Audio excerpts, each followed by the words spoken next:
All right. And welcome back, guys, to the Self Selecting Podcast. Uh, Chanel, thank you. Thank you for being here. I'm so excited. I was telling you when we hopped on, it's been a long time. What are we talking? Gosh, 2017, 18? Yep. It's 2017 that I signed with Legion Athletics, and that is when you and I crossed paths. Yeah, yeah, gosh. The changes that I've been able to see, like just in what you're doing from a business standpoint, but specifically on the fitness, on the competitive side, it's been wild. So, for listeners or listeners who don't know who you are, I would love just to get a little bit of a background on, yeah, on who you are. I guess that sounds so odd, always asking that question to start off, but um, yes. Well, I will say, when you and I crossed paths initially, that was a really pivotal point in my athletic career as a competitive physique athlete. I had a very successful run as a natural bikini competitor with Muscle Mania Fitness Universe, and essentially had a wonderful experience with a bodybuilding coach, Matt Jansen, as a natural athlete. And we took my body to a level as a natural athlete where my candle was pretty dim at the end of it. As a natural athlete, we pushed. And so in 2017, when, I crossed paths with Legion and you, it was a time where I wasn't sure I was going to ever be able to step back on the bodybuilding stage. At the time, my coaching situation was not necessarily what my actual body and health needed at the time. And I don't think it was where I needed to land mentally. I was really struggling with kind of giving up an identity. And so my story, I think, of changing over to the NPC and what that was going to look like, and who my future coach was going to be that was going to help me kind of out of the hole I was in, was kind of where I started to, I guess, sort of make a name for myself more so in the fitness industry, both as an athlete and a coach. In 2017, I did link up with Jason Theobald as my coach, more from a functional standpoint of like, can we just get me healthy again?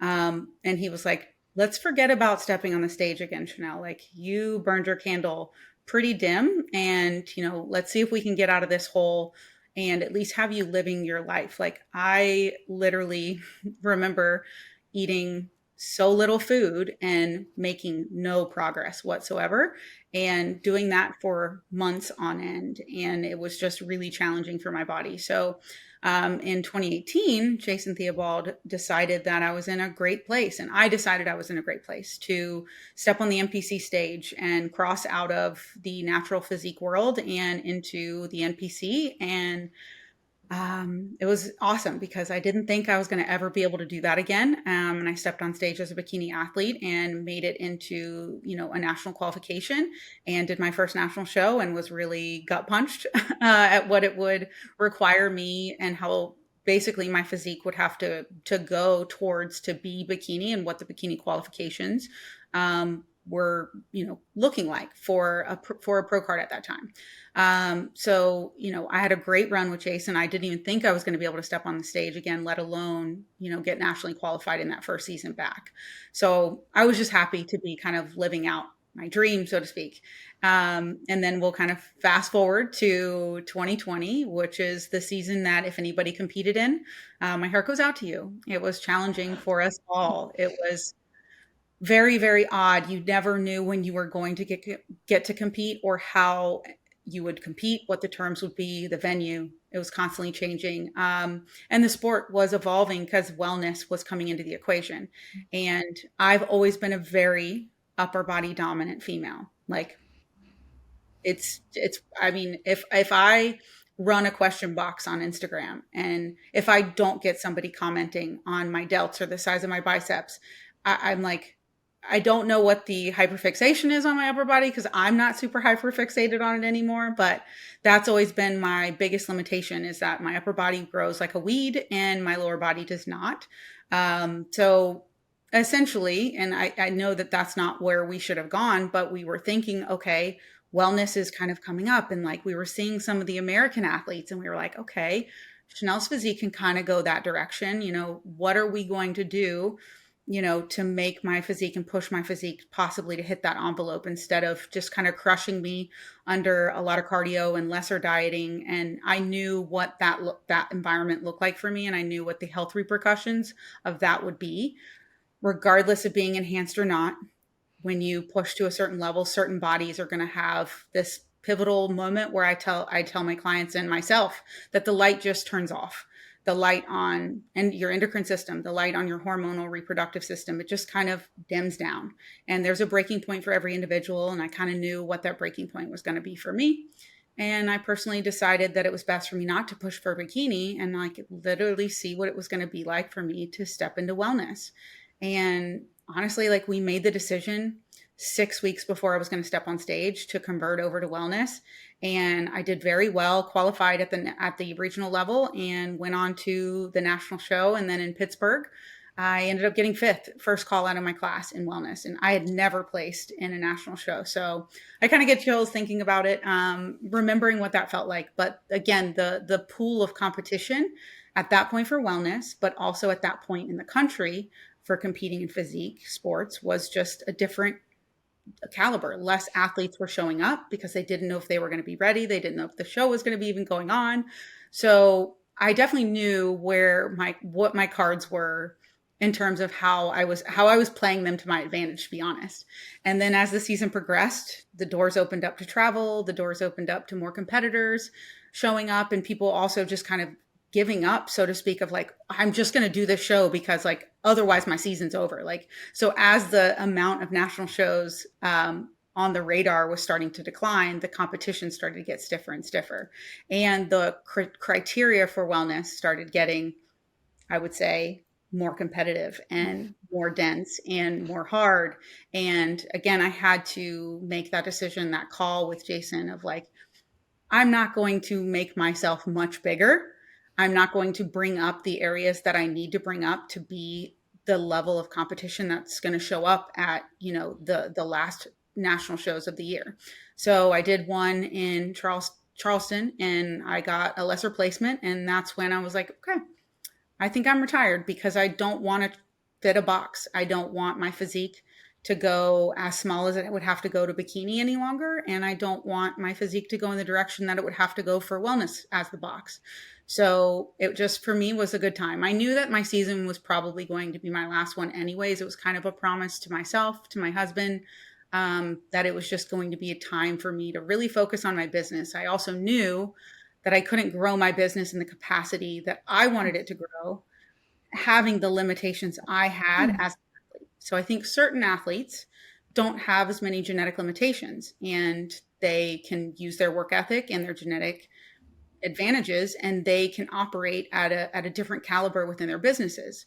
But again, my genetic limitations and the amount of work I like to put into my business wasn't going to translate into the amount of work I would need to put into my physique at the same time. I already kind of felt like my level of coaching was starting towards the end of the season to decline, and my ability to remember client to client, week to week, I was starting to kind of feel that haze. And I knew I was dieting, but I just knew that, again, where I wanted to go, the two didn't align.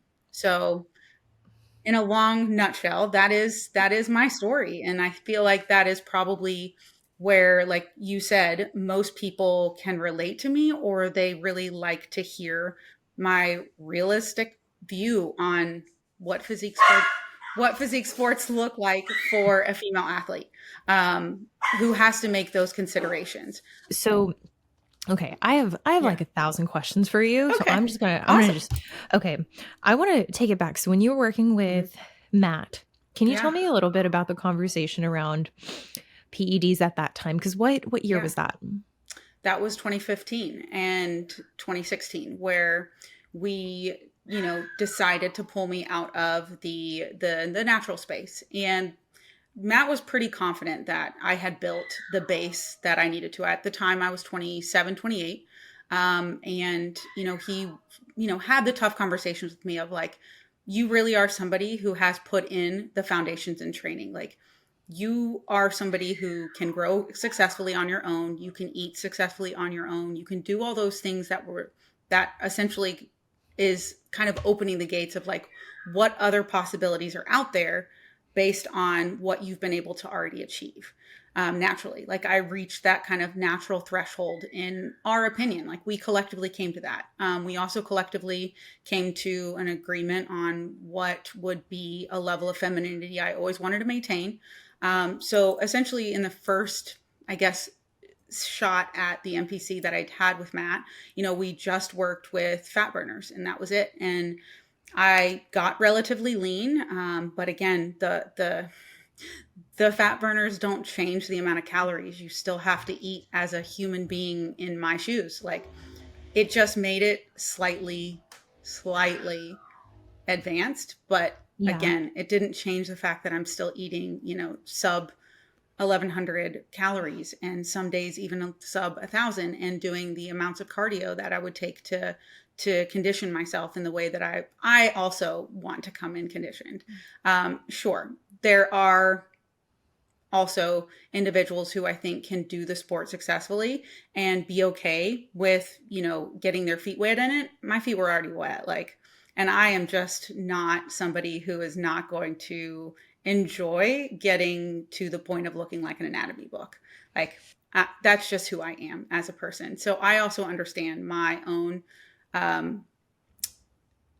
don't want to say addictions, but because I think that term can be misled, but I also understand what I am physically capable of because I can put blinders on and I can just dig and dig and dig because I like to dig and I like to see the results of digging.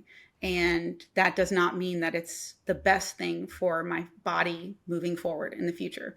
And I have to just be aware of where my own tendencies lie there. Gosh, okay. So what I'm hearing is just, and I'm so impressed by this, is like, even so early in the sport, you had a level of awareness around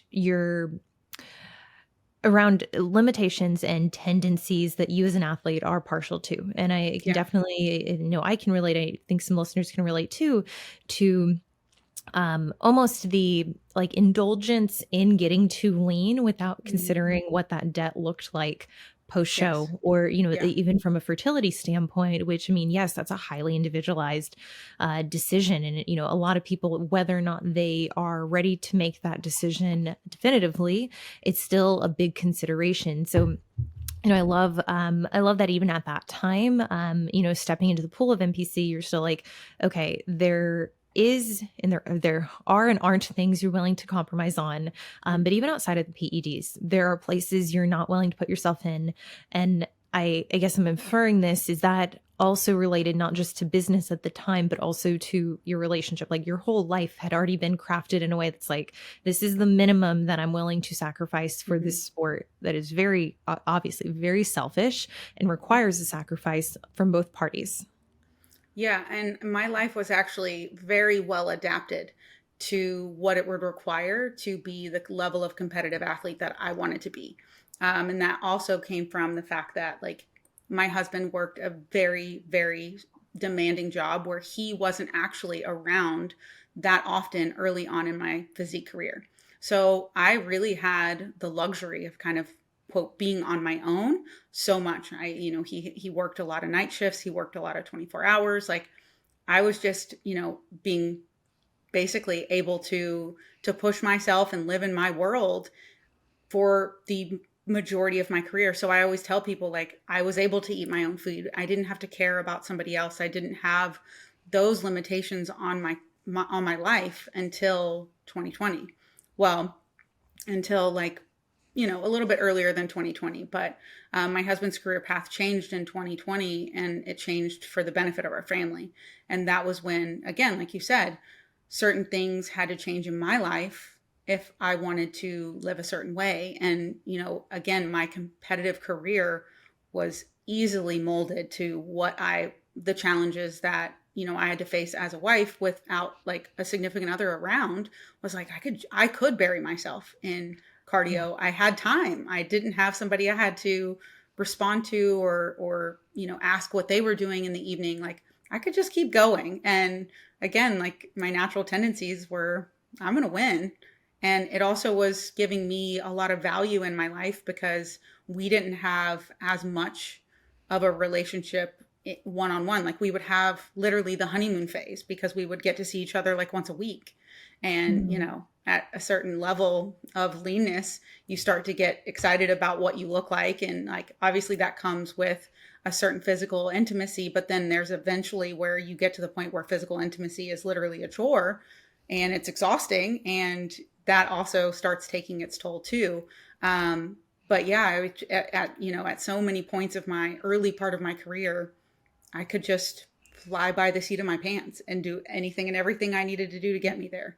So a lot of, I tell people I don't like to say I was single in my early part of my career because I was definitely in a committed relationship and married and we were operating and running a household together, but we just didn't have the normal obstacles that maybe other marriages who, one person competes or maybe two people compete. That just wasn't part of my story. So it made for a lot of my experience to be a little bit easier than maybe some others might be. And I love that you're touching on that because it also encompasses that like you yourself had a level of awareness and really a standard for yourself of despite the ability to just go all in and be like reckless with competing, you chose that for yourself, not for not out of necessity or Hmm. force of like, oh, my relationship won't allow for this. And I think a lot of Yeah. people, they fall into that trap of, well, if I didn't have these responsibilities, I could really give it my all. And it's like, Hmm. but should you? Like, just because you can, and the whole, like, give Hmm. it your all, the whole, like, white knuckle your way into the ground. It's like, okay, but still there are consequences of that. There are outcomes definitively. So, I mean, I think it's really, for listeners, I think this is something that's very rare in your case, like to Hmm. be able to have that kind of foresight that, just because I have the luxury to do that doesn't mean it's the right thing to do. And um, I guess, where I want to segment to. So you made the switch to Jason, Hmm. and that was at a point where there were concerns around just like functional health, Hmm. endocrine system. I want to go into that a little bit more. Yeah.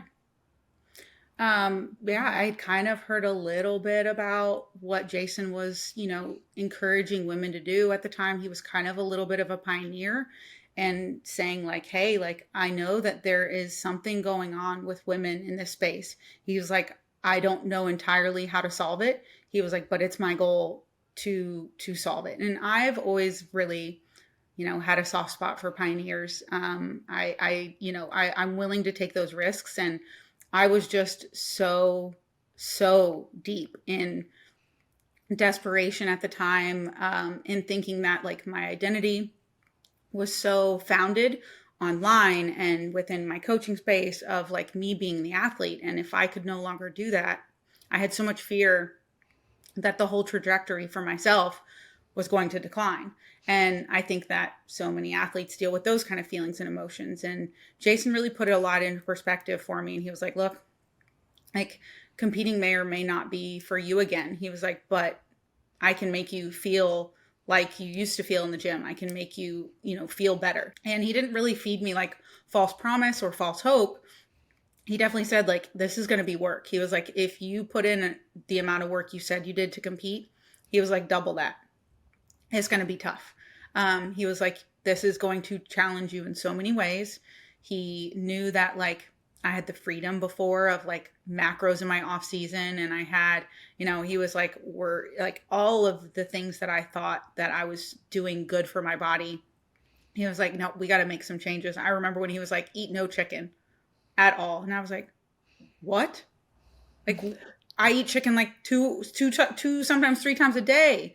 I was living off like 190 grams of protein easily at like 130 pounds. Like just I was so unaware of like the the level of I guess functional health that I really need to shift gears on. Um, and so, like I said, Jason didn't blow smoke up my ass or anything. He said, it's going to be tough. And he was like, you're not going to like me sometimes and you're not going to like the protocol. But he was like, you will in the end. And he just kind of made that promise to me from the start that it was going to be tough. And I do think that, I did make a little bit more women aware, by sharing the story that I shared with working with Jason, by sharing my progress. I think that a lot of the women who were working with functional coaches at the time that I feel like a lot of women turned to us, and a lot of women kind of still turn to us to this day of like, was it worth it? And I say 100 times over and over again, it was so worth it. It was so worth it to, quote, give up the sport or think that I was giving up the sport. I want to say it was over a year to 2 years even that I worked with Jason without even touching a deficit phase, like not even a body recomp phase in any way, shape, or form. I remember like going, is my body ever going to look like I want it to look again? Um, and so it's also given me appreciation for like the different phases that my body can live in and that I can actually really still be happy in. And that was really important too. No, and I think that's something that really is the cornerstone for longevity in the sport is ironically is finding, I don't want to say balance because I think there's this connotation with balance, but finding value, like genuine value in your physique in different forms. Hmm. And that's something just one of the episodes I did recently was on building muscle without gaining unnecessary body fat. And I think people Yeah. hear that and it's a little bit of a catfish intentionally. Yeah. It's like you will gain body fat, but there's Hmm. definitely a line between gaining unnecessary body fat and gaining in a way that's very reckless and very how do I want to say this? It just ultimately it's going to put you back in the exact same position where you're like, see, the intentional growth phase or that holding phase, it didn't work. Well, it didn't work Yeah. because you didn't really commit to it. You committed to Hmm. a phase that you treated just as recklessly. And like one of the key points that I think that a lot of people they don't realize, but subconsciously it's almost like, well, I'm going to make those decisions around intake in that non-dieting phase based completely off feel. And it's not to say Hmm. we should ignore that, but there's a level of rigidity, I think, in that non contest prep phase, that non fat loss phase that we have to adhere to. And for me, like the best results, not even from a composition standpoint, from a functional standpoint, that I've seen is when I treated that non dieting phase in some ways as rigid as a contest Hmm. prep. And not in a restricted way, but really more along the lines of taking it as seriously, treating Yeah. every decision around recovery, around sleep, around stress, like being honest with myself, like, hey, are you doing a shitty job managing stress? Because if so, Hmm. all of this other work throughout the day, you're kind of net zeroing at the end Yep. of it. And I think to go into that. So what were the chief complaints? What were the symptoms that you and Jason were trying to correct during that time? Well, it was amenorrhea, for sure. So I had not had a physical bleed for probably at that point over the course of 3 to 4 years, maybe twice. So long time. I had essentially no sex drive left whatsoever, even in a higher body fat percentage. I had a very hard time dieting. I had a very negative response to any higher intensity work. My recovery was just trash, in terms of like following a training session, in terms of being able to like sleep effectively and sleep soundly and fall asleep easily. I was just kind of wired and tired most of the time.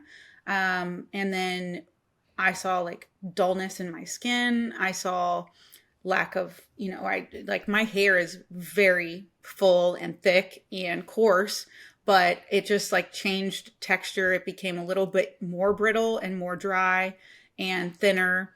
And, my thyroid markers were trash. My endocrine, my other sex hormones were pretty trash. And at one point, I did have to struggle with estrogen dominance because I swung in the opposite direction, a couple of times in my restoration process. So those were kind of like my biggest complaints. And my body fat patterning storage was just mainly in my midsection. Like my limbs, my legs, my arms were staying relatively lean. And I was just gaining more weight and retaining more weight in my midsection. And that was led to, I had difficulty managing blood sugar at that point too. So we were working on a lot of things kind of at once. It was very, like you said, overwhelming. And I remember for a year, I still only had one untracked meal per week. I was still following macros and or my meal plan at different times to a T. And I was still watching the scale go up. And again, most people assume, oh, I'm following the plan, that I should be inherently rewarded for following the plan. But in my eyes, those weren't, that was my reward, is I just have to get out of here. Like, it doesn't matter how much weight I gain at this point. I got to get out of here. If I'm ever going to even be able to remotely look at the stage again as a hope, I got to get out of this whole, like, I always looked at it as, this is my purpose of being able to step on stage again. So, like, in my eyes, I was like, I got to do this to see if I have a shot again. So I was kind of willing to do what it would take, and I was willing to do and be as rigid as I was as a competitor, because again, in my mind, I was competing to try to do it again. So that's how I looked at it. So anything he told me to do, it was all in the efforts of, can I do this again? Because I do. Still to this day, even as a retired person, I still love catching up on watching all the shows. Like, again, if there is some place ever in competing where the woman can have jack shoulders and, a little bit less, glute development and quad development, I'm like, I'm there. Call me, sign me up. Yeah. Yeah. Yeah. Looking at the like trajectories, even since 2020, like it's insane. Like, just the amount of muscle in bikini. And like, I mean, I competed as well in 2020. That was when I came back from time off. And lo and behold, I did well in wellness and bikini. Yeah. And I was pushed to do wellness. And I was like, you guys are insane. Like, y'all are high. Like, I'm so small for bikini, but they're like, do it. And I'm like, are you, no, like, it's way, and even, 2020 was a year you could like play around a little bit, because you just didn't know what was going to show up. I mean, and that ultimately, like, I to their credit, like, I mean, sure, they rewarded what was on stage, what was seemingly the most, the best fit for the criteria. But long term, I mean, like, that was the decision going into my national shows later in 2020. Like, okay, what would I need to commit to be competitive in wellness? And that was something I was like, let alone even if I have the genetics to do so, which like, we'll see if I have the genetics to do so in bikini. Like, frankly, there are girls who, I mean, they are better at building and they are more resilient. And I think everything that you've shared thus far, I mean, it just, it really highlights your humility, but also what I'm gathering is like your drive with competing, and with not even just competing in the sense of, getting on stage, which is competing, yes, but like with modifying your body to be what you want it to be, to look the way you want to look, and to do the things you want it to do. So, I commend you on that, because I think that initial phase, that non-dieting phase, that functional phase, holding phase, whatever we want to call it, where it is intentional, I think that's the hardest for athletes to accept, because they don't have the evidence. They don't have the buy-in that this is worth it. Like, for all they know, they're just going to waste a year paying a coach, spending time, for the most part, not liking how they look, not liking it the same way as to what they're used to. They're not getting that dopamine response from seeing the scale go down, which, I mean, like, in contrast, it's like, fat loss feels very easy when it is that systematic, until it's not that systematic. And then you're like, wait, the only route to continue getting leaner is to be more and more restrictive. Like, come on, like there's gotta be a point where this is too far. And it sounds like you guys caught that before, I mean, I'm guessing, but before there was permanent damage, while things were still within the realm of being reversed. So I do think I was cautious in that way, and also, Matt Jansen was really cautious with me. He said, I don't know what's going. He was very honest, like, I don't know if competing is for you. I don't know if we should keep pushing. He kind of almost put up his hands, and that like was really scary for me.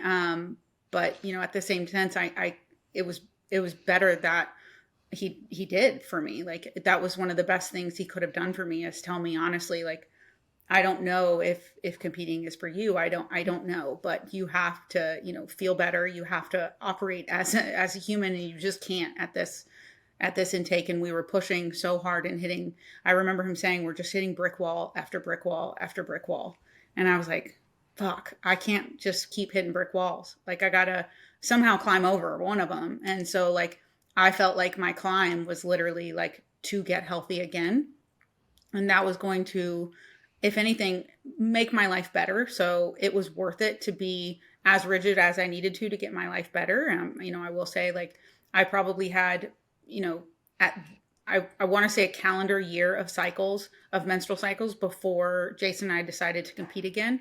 It may have been like 9. It may have been 9. It may not have been a full calendar year, but I think before we had to get to a certain depth in prep, I had a full calendar year of cycles. Like I was able to diet without just like ghosting my menstrual cycle. Like I used to be able to, I used to be a person who like, as soon as like we added cardio in the morning, or as soon as we were at like 1,600 calories, my cycle was like, peace out.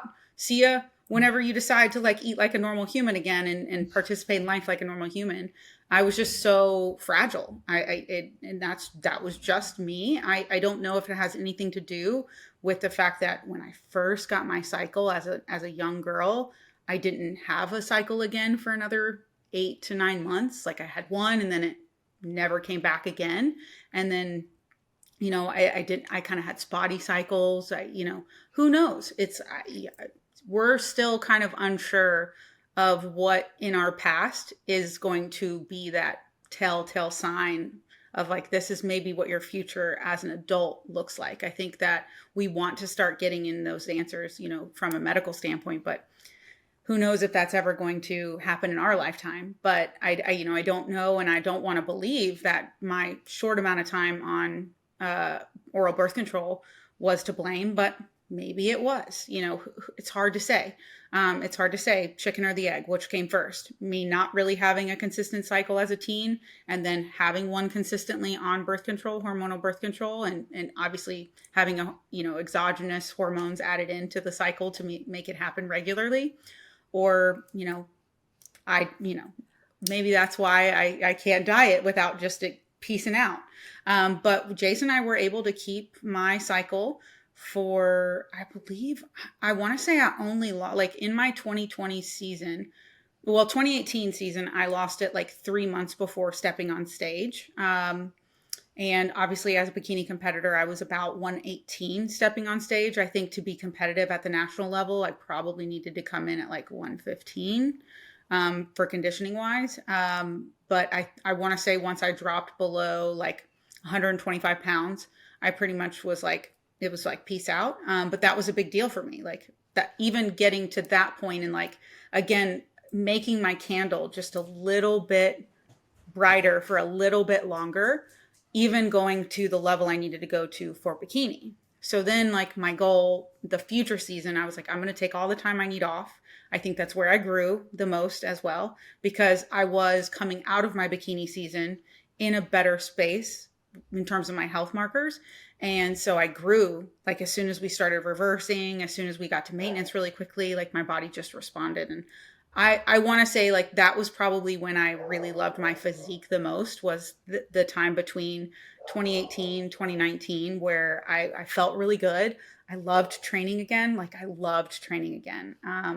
And that just like, it kind of lit my fire again to be the athlete long term. And I got to kind of get this taste of what that was like. And I think that's what made my decisions in 2020, I guess, that's really what was a catalyst to my decision to retire, is because I loved how I felt, how I looked between not competing and competing again. And I'd never gotten the experience to live or feel like that and look like that, eating great, living life, and having menstrual cycles and having a sex drive and all of these things that I think I literally, you don't know what you don't have until you have it again. And Yeah. that's what really shaped my perspective in 2020, is like, I always kind of used that now as this new candle on the pedestal. Like, this is what my candle can really look like. I don't have to burn it to the ground. anymore. And it was like, is competing and pushing myself, where it would need to go with wellness worth burning that candle to the ground again? And are those repercussions going to be something I want to do again? Are those, by the time it was all said and done, I was already 35. I was a master's competitor in wellness. And I'm just going, not that there's anything wrong with, still striving for your pro card after 35, but I already had 8 years of doing this in my back pocket. So it was just like, it was one of those decisions of like, is it worth it anymore? And again, that whole off season that I had with Jason and living the life that I had, living in the physique I had, it was like that now became my pedestal. It no longer was my lean body on stage being my pedestal. I feel like a lot of competitors, they're like, oh, I'm at my stage weight now, or I'm 2 pounds from my stage weight, or, they constantly shift and put that physique on pedestal or that lifestyle on the pedestal. And I encourage them to really be very introspective about that process and really have maybe a different pedestal to put their life to, because I think long Yeah. term, I think it's really important to maybe not have that physique on display in your mind all the time. Oh gosh, bars. That was so good. I love all of that. And it's just it's very refreshing. And also I in my mind, like there's like no way possible you're over 30. Like it just I don't believe you. You just look so good. Like you Well, look thank you. incredible. Um s- I think it's important. I agree with you that like this idea that the only kind of recognition and appreciation you can have for your body being at its leanest, that makes me really sad. It makes me sad for the kind of athlete I was coming up in this sport, because that was very much the case. And those swings of just blindly, I want to say like rewarding myself for achieving leanest physiques as that evolved over the years. Um, it swung just as hard the other direction. And I would be curious. I'm sure that was the case for you, where you see the weight gain in the other direction, and it's almost like, okay, well, by definition, if I love this super lean physique, how is it possible that I can also love physically what is the opposite of that super lean physique? It's like definitively moving in the opposite direction. And I think that's something that for myself has only really shifted in the last few years, since turning pro, since taking time off. And I mean, like, granted, I when I took time off, the idea wasn't take time off for any other reason than, oh, I'm in nursing school, so like this just financially would be very irresponsible to compete, whether I'm sacrificing school and being held back a semester, or I'm sacrificing competing and working this hard only to not place as well as I'd like to. I'm Hmm. not going to be able to do both incredibly well. And Yeah. to your point earlier, I love this because it's the conversation I've had repeatedly for the last 3 months. People ask, "When are you getting back on stage?" And I'm like, like the cost of, like, from a business standpoint, the things I Yep. wanna do with business, it Hmm. would be just a flat out lie to say that I could do what I'm doing well while competing at the level I Hmm. wanna compete at. And Yep. I mean, like, it's not to say I won't compete ever again. I would like Yeah. to. There's also that recognition that, like, if I were to compete right now, it would be completely, um for the ego, for the dopamine hit of like, yeah, like it's going to feel good to accomplish something, but will I place better? It's unlikely. I could place better technically, but will I bring a better physique? No. And really, going back to the point you made around like putting that very lean physique on a pedestal, like I'm very proud of the physique I brought my last 2 seasons, for when I turned pro and then the preceding season.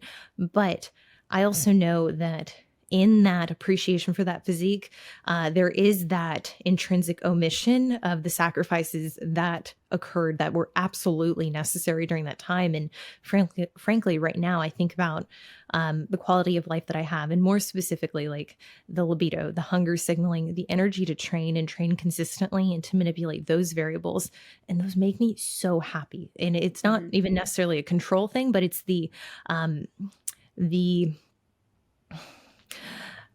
the baseline of even on my shitty days, even on HRT, I still feel better than I do Mhm. when I compete, even if Yeah. you're doing everything correctly. And I think that's the Yeah. part, a lot of people, they tend to associate with HRT because for listeners who don't know, I've been on TRT for 2.5 years. I'm 29. I mean, that could be like arguably too early in some people's eyes. But when you really consider the quality of life, which you also said, I want to run this back Mhm. too, you don't know what you have. Uh, how did you phrase it? It was really good. You You don't don't know what know. you don't have until you have it. Yes, yes, and that was the case making that, shift for me when I started TRT, was Mhm. I didn't realize, how volatile libido was. I didn't realize energy, even in an off season, even in a non-prep setting, was just very, uh, highly variable. It was, variable regardless of if I've recovered or I recovered to the best of my ability. The biggest thing for me was the hunger signaling. The hunger Mhm. signaling was something my entire life I had always felt what was just chronically elevated. And I mean, granted, yes, there's other variables that dictate that, but that was one of the earliest changes I saw with beginning TRT was at least a baseline level of hunger, like seemed a little more regulated. And Yeah. I think not taking those things for granted at the expense of, well, you can get on stage and you can accomplish that, but if your why is predicated on your placing, which we all know is largely out of your control, even if you Yeah. show up looking better than your past physique, I mean, the realistically, you can't control if everyone looks a lot better. And I mean, like, if they do look a lot better, they should beat you. Like, that's just how, Mhm. like, it should That's the be yeah. meritocracy. I highly believe in you should be rewarded based on the best physique. But I think people fall into that trap when they make those major sacrifices to their health, their well being. In a lot of cases, if they're sacrificing aspects of family planning or even within their relationship, within their career, you make those sacrifices only to be told, oh, like you need a little more tie-in, you need a little more muscle, or Mhm. you need to be leaner. And it's like that could very well go on for the remainder of your career. You Yeah. could always just be shy of it. So how much are you willing to compromise and ultimately give up to to not reach that point if that's really why you're doing it? Mhm. Yeah, I think that that's one of the, I guess, biggest things that I feel like, again, from an individual standpoint, it's like we feel like if we make those sacrifices, that by inherently making those sacrifices, that we will then be rewarded and we will be the best physique on that stage. But and the reality is, like you said, you don't know who's going to show up. So you have to be okay with the side effects to those sacrifices that you make, regardless of whether you win or you lose. And in my eyes, I was like, winning is winning. Like, that's first place. Like, I was just always that kind of person. So for me, I knew that like at some point I would have to say that, my decisions definitely had to weigh more of like, what am I giving up in my actual life? Like, I had to put all of the, thoughts of competing, thoughts of winning aside. And if I don't win, am I going to be okay making this decision regardless of whether I win? And I think that, like you said, is one of the pivotal decisions every athlete, male or female, should be able to answer in every decision that they make when it comes to competing. Is, if I win or lose, am I going to be okay that I made this decision? You got to keep that same energy, and I think without that, it sets you up to be very resentful towards the sport. Mm-hmm. And I think this is a good segue into more the specific PED content, Yeah. at least what I wanted to discuss in this episode. So when we start looking at assistance, um, really, I guess, like looking at the later half of your career, what has been your experience? And not even necessarily just with personal use, but with considerations. Like, what was a part of the discussion for you and Jason? For me, Jason always knew where I stood. Fashion, my closet, all of those things that I love doing as a human being of dressing and all that stuff. Um, became such a prominent thing for me, especially in that year of 2019 where I wasn't competing, where I was living life and enjoying building my closet now in a physique that I was going to be able to quote live in, like having jeans that I can live in at a comfortable weight and not having to have these dual wardrobes. Like that was like the first year that I didn't have a dual wardrobe. I got rid of like everything that was quote my contest prep clothing. That I no longer had that anymore. First off, I didn't know, what size I was going to be when I competed again, but I just became so much more feminine about like how I dressed, about how I carried myself. And that for me, like, and Jason knew that that was always like a part of, he would joke around about that with me of like, you know, you are somebody that's going to wear denim. And I was like, I don't want to live in stretchy pants for the rest of my life. Like yes, I worked for Lululemon and I love fitwear and all that stuff, but that's not how I don't want to be confined to that. And that was like one of the biggest things is I was like, I like my flannel shirts. I like my jackets. I like my denim. Like I want those things to fit my body long term. And so even in the conversation of like PEDs of like my upper body was already kind of what I would say getting ahead of me. Like I was already starting to like be uncomfortable in certain shirts, in certain jackets. Even at my leanest, I was like, oh my gosh, I'm still struggling here with these buttons. I'm still, not able to wear a denim jacket and be comfortable, even at my leanest, like lowest body weight, so to speak. And, the conversation of where wellness was going, it was like, and seeing, I think towards the end of the season, seeing, women like Urishna in person really puts into perspective of really what the size of those legs are and what your closet will potentially look like should your legs then look like that more permanently, so to speak. And then what do those legs look like in their off season when they are then in a healthy physique and healthy body?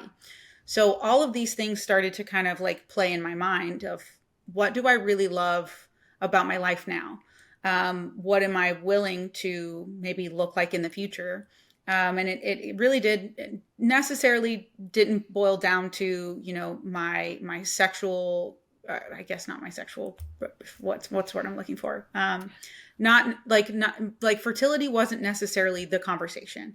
Virilization wasn't necessarily the conversation. It became a conversation of what do I view is the level of femininity I want to maintain for the rest of my life.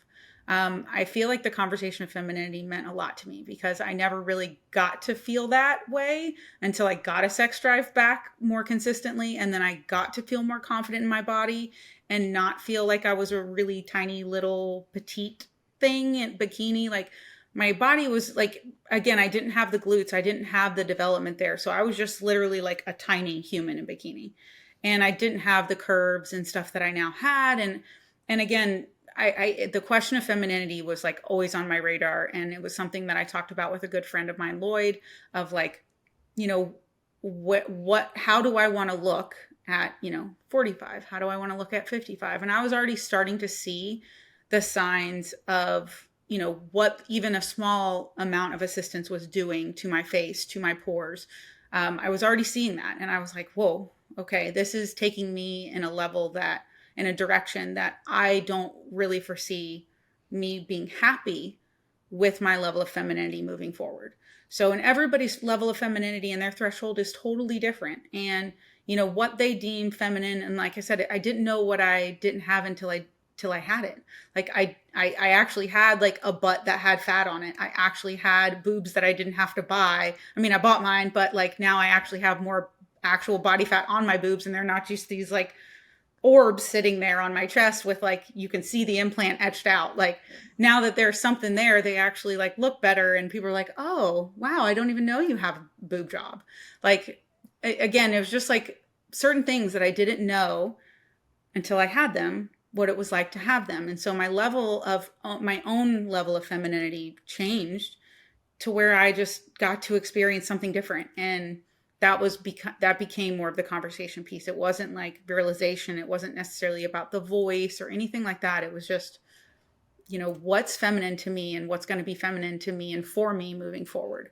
And like I said, that spectrum is totally individual. And, again, I made certain decisions that I think some women may not make decisions because, again, you know, everybody has something different. Totally, totally. I love that, and it's something that in light of really the last several years now, talking about PEDs and the risk, I guess, really related to the androgenic components. I've tried to be careful around the dialogue and the vernacular I'm using because I think Hmm. oftentimes I am speaking to the more risk averse female athlete, but Hmm. I don't want that to be ever condemned as like Yeah. anything but this is wrong. And I think that's where it's really important with the I guess the conversation around female PED use shifting and becoming more prevalent, becoming more of a thing that is discussed for the clarification that just because, someone might deem this as too far or not feminine or a loss of femininity, it doesn't mean that definition, like you have to accept as your own. Hmm. But I think within that, it's so important to be clear and just overly specific about what it means to be feminine and what it means to no longer be feminine, to lose that femininity. And the conversation around body composition, shape in season versus I guess post competing, even that was something that was very prevalent in a repeated thought in my mind when I was seriously considering wellness or bikini, because I knew, okay, with my background, with my mentality around, I want to say, just struggling with body dysmorphia. I knew that, okay, like even just building the muscle that like now I will need for bikini, I'm like, man, that the way I hold body fat, that is going to be something that I really do have to decide. Is that the look that I want to carry once I'm done competing? Is that the Hmm. look I want to carry in my off season or when I'm not stage lane, when I'm not at my my shredded look? Because that's the body you're likely gonna live in, like, most Hmm. of the time, Yeah. and if you, like, build that in a way that you kinda despise it or you're always hoping, to get back to that, stage weight, that leanest physique, I feel like you're setting yourself up for failure, really, really building in um this system, this feedback loop that ultimately supports you only getting to that physique. And with wellness specifically, I mean, I've always been more self-conscious around my lower body and the body fat I carry there. So any kind of growth around the quads, around the hamstrings, in addition to the glutes, yeah, the glutes I'll take, but then you add the layer of fat that I have around my legs. I'm like, that is a bigger ask than I really want to agree to. And Hmm. that's PED's side. And then you think about, okay, there isn't the guarantee that in order to be competitive, like there isn't, someone can't come up to you or I and be like, hey, 5 cycles of Anavar and you will be in the top 5 at a pro show. No one can say Yeah. that. Someone could Hmm. tell you like this amount of milligram usage, but they can't, even then they can't be like, well, this will result in your vocal pitch dropping by Hmm. 10%.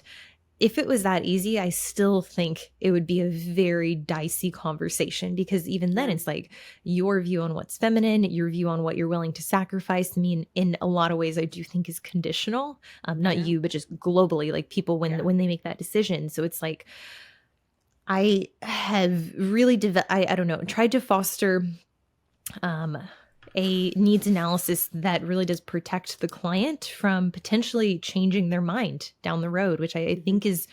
think is reasonable when you see a lot of these competitors in their early 20s, mid 20s who are making decisions that are very aggressive with Yeah. their use.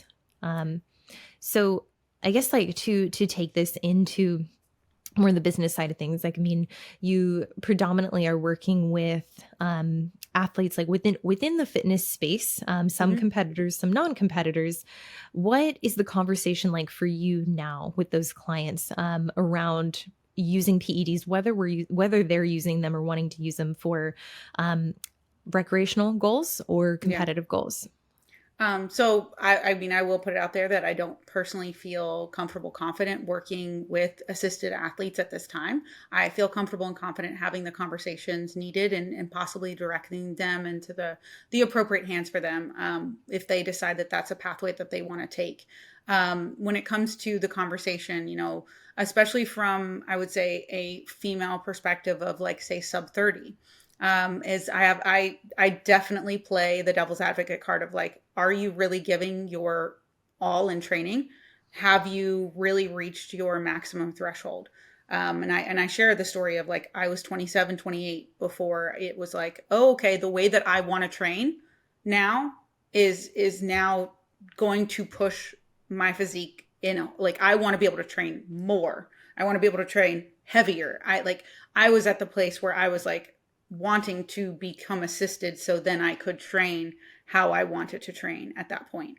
So I was like reaching that threshold of like literally people would look at me and be like, you are doing more harm as a natural athlete to your body because of how you desire to train. So I have those questions of like, are you really giving your all? Have you really built that base in training to where PEDs are actually going to have an assisted benefit to you to where it can be actually beneficial and give you a little bit more support for how you want to physically train and how you get joy out of the gym. And I think a lot of people forget that the mentality has to be there. Like this isn't it's going to give it, you're not going to be able to dick around in the gym and still see results. Like that's not how this equation works. Like you have to be in the gym putting forth a lot of effort before you should even have those conversations. If you're not effectively understanding drop sets, if you're not effectively understanding, how to really put a certain stress and stimulus into your training to see progress naturally, just by adding an enhancement, it's really not going to move the needle that much farther than it is going to have a negative impact on your life. So I always, play that devil's advocate card and have those tougher conversations. Like I said, that's from more of a younger perspective of a female who I do think still has a little bit more muscle maturity potential and or has more training potential. And then from the older perspective, I typically am always one to say like, hey, I think it's time. Like, I think I had the question of like, I could compete and continue to burn my candle as a natural athlete, or I can give myself a little bit more wax on that candle and a little bit more protection, even more protection for my future, and how I feel. And I, we personally, made the decision to, I personally made the decision, and I shouldn't say we, I personally made the decision to never use PEDs in my off season. That was just something I personally felt like if I'm in my off season taking care of myself and getting my health restored and back to where it needs to be, I was in the equation of like I was too scared to know of where I would grow because I wouldn't stop the type of training I wanted to do. And so I was always a little apprehensive to do any assistance in my off season. So we used it collectively as more of a buffer of like making sure I could potentially diet on like 1,200 calories versus 997. 997 is this like glaring number in my head of like, okay, we can diet at like 1297 now versus 997. And I can maintain a certain level of fullness that I personally like in my physique because I struggled with like the look that my physique would require for me to get to. I personally struggled with that. It's more so in bikini than I did in wellness, but I didn't actually like the flat stage. Like it wrecked me. And then also training to the point of that, like training in that physique, like whew, that was tough. So for me, it was more of a decision of like a little bit of gave me a little bit of a backbone of like I'd say protection, so to speak. We kind of used it more of that mechanism rather than, enhancing my physique in any way. Does that kind of make sense? Maybe I'm kind of. No, no, no, no. And I love that. And that it kind of prompts my next question there is like oftentimes I do run into this dilemma where an athlete's like, well, I've associated using enhancements with how do I want to phrase this? With disrupted hormones. I'm associating being enhanced as a whole Mhm. with poor health outcomes. Yes. And I like how what you're highlighting here is really that like it's not that black and white, and Mhm. there is a sacrifice. There's an opportunity cost of even going about a contest prep, getting as lean as you need to, and in some cases even like downsizing or working towards downsizing. There's a cost to that and doing that naturally, and that's where I don't think that it necessarily has to be as um, simplistic as people like to think. Well, if I use this enhancement, it's going to negatively impact my health. Well, let's be real, like prep is going to negatively impact our health because of the body fat that we're getting to, because of that state in for individuals who are not the most resilient, which is I certainly fall into that category, where you begin to see those signs of amenorrhea, loss of libido, loss of recovery. Overall, you just begin to see the wear and tear, and I think that's something that, if you have an athlete who's very avid and driven on competing seasonally, even if they are early in their career, it's a decision that I think does need to be made carefully, and something that needs to be considered as to whether or not they want to do so, not necessarily with all the drugs, but with enough support that they can do so, that they can come out of that without 12 months of dietary or prep debt to then pay off. So I think before we wrap up, last question, with having athletes who are natural, Mhm. who are kind of on that cusp, but like, I think I want to use enhancements. I just don't want to compromise my health. I don't want it to lead to negative health outcomes. Um, I guess tell me a little bit about that decision making process for you there. I think you broke up at the very end of that just a little bit. Oh, sorry. Let me repeat that. So just I guess I would say, tell me just a little bit about the decision making process for the athlete who, is a little uncertain. Like, hey, is it worse to use enhancements as opposed to just going about it naturally, just 100% unassisted? With doing blood work, I definitely recommend blood work during prep, especially for a natural athlete. I think as a coach, it helps me see the detriment that prep is causing. Even though, we know there's going to be a detriment, like we're just going to preface that. So I'm sure and cautious with the athlete of saying, hey, there is going to be down regulation. Like, let's just see the depths of that. And I've not so far never really had to make the conversation, have the conversation, the tough conversation with an athlete of saying like, hey, I think we're pushing and we're not accomplishing the goal that we need to accomplish. And if you want to push further, then we essentially, need to potentially see what further is going to impact you. So I haven't had to like cross that with any of my athletes particularly. I mean, at this point in my career, I would say the majority of my athletes are lifestyle, and at the majority of my athletes, that are lifestyle, they're not necessarily ones that would want a quote competitor's physique long term. I think it might be part of my story I've shared is like I get a lot of ex competitors and people who maybe actually did burn their candle too dim, and maybe didn't have a coach actually step into the equation and say like, hey, like we shouldn't keep pushing, like we're not getting to the competitive physique that we need to get to. And it's like they're just kind of churning and burning and putting clients on stage, just to get them on stage, and like they're not thinking about like really whether or not they're competitive or not. So I get a lot of clients in those shoes.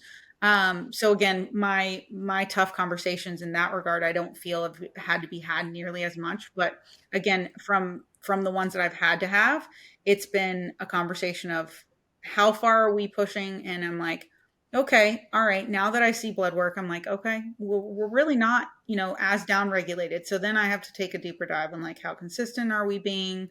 How is training volume really looking? Do we need more rest and recovery? And that's really like all we need to do. Like we just need to train 3 times a week or 4 times a week versus like pushing to 5 and 6. Or do we have shorter sessions that are only like 30 minutes? Like it comes to the equation of like, what is this particular body going to respond to as a natural athlete, because I think people will run a natural athlete into the ground and not realize that from a natural standpoint, if you feed them a little bit and rest them a little bit, then you can kind of push them again. But like I think the thing I see the most from competitors coming to me from a post contest life is that like they didn't have refeeds and they didn't have diet breaks, and they just, ate very low calories for 16, 20 weeks.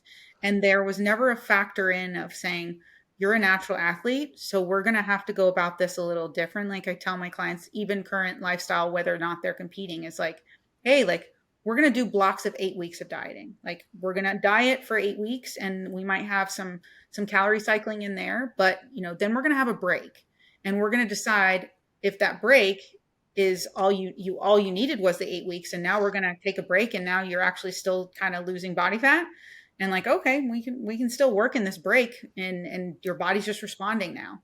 So I think from a natural perspective, I think some coaches just will continue to push a natural athlete as if they're assisted.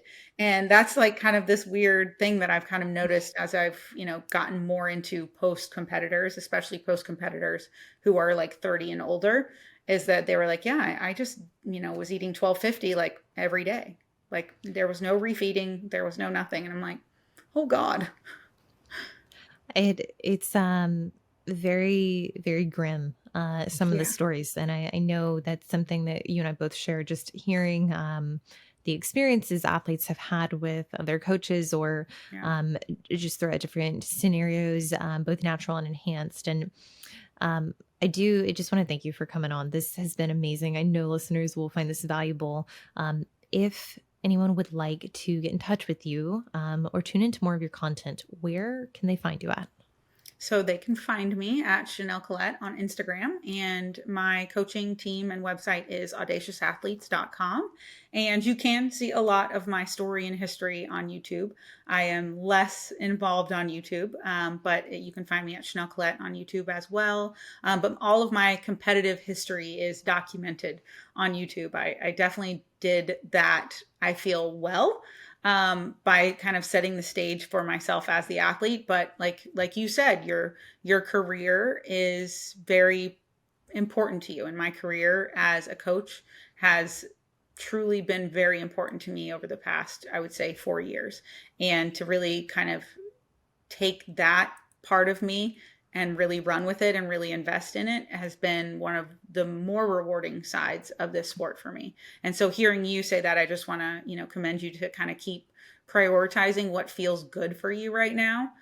Because if it feels good, it's only going to get better. There's this like snowball effect that if you're Mhm. feeling good about what you're doing, it will pay off. So, just kudos to you as well. Thank you. Thank you so much. Thank you so much for giving me the time today. You guys, thank you for listening. As always, I will see you in the next one.